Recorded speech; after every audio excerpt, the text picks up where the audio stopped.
What does SPF mean?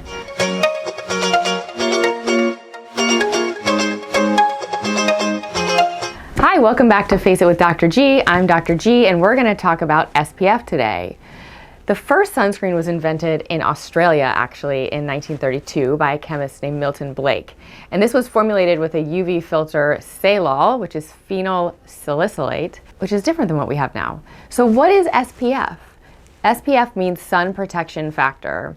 Introduced in 1974, it's a measure of the amount of UV or ultraviolet radiation that is required to cause a sunburn on sunscreen protected skin relative to the amount of UV radiation required to produce a sunburn on unprotected skin. That was a lot of words, but I'll explain.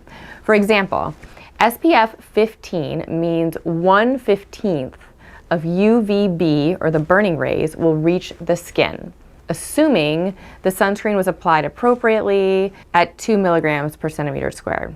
It's important to note that sunscreens with higher SPFs do not last or remain effective on the skin any longer than a lower SPF, and they must be continually reapplied every 2 hours. The SPF numbers on the market that you can find today range from 2 to 100. There is not a sunscreen on the market that you can find that blocks all ultraviolet radiation, but in general, this is what we know. SPF 15 blocks 93% of the UVB rays, SPF 30 blocks 97%, and SPF 50 blocks 98% of UVB rays. Anything above SPF 50 doesn't really significantly increase that blockage. As the SPF increases, the sunburn protection increases.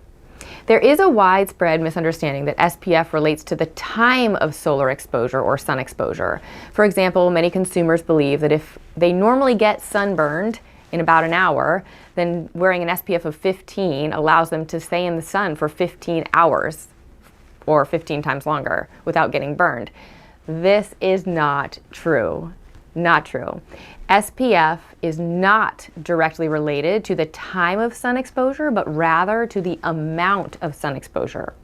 To confuse you a little more, the inverse is actually true though. The amount of sun exposure is related to the time exposure.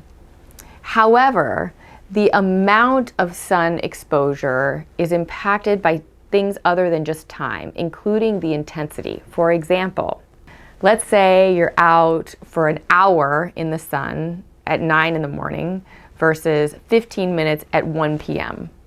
These may actually result in the same amount of solar energy or sun exposure. Does that make sense? Are you confused yet?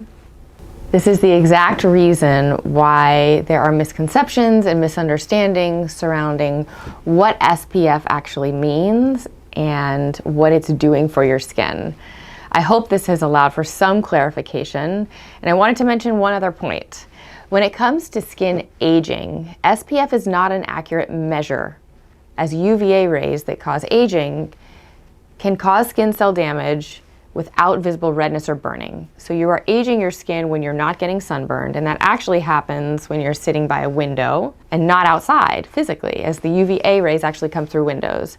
So wearing a sunscreen 24 hours a day? No, just during the day is fine. Every day of the year, regardless of the season, is so incredibly important. So I really hope this helped you. Thank you for watching. Comment below. I'd love to hear from you.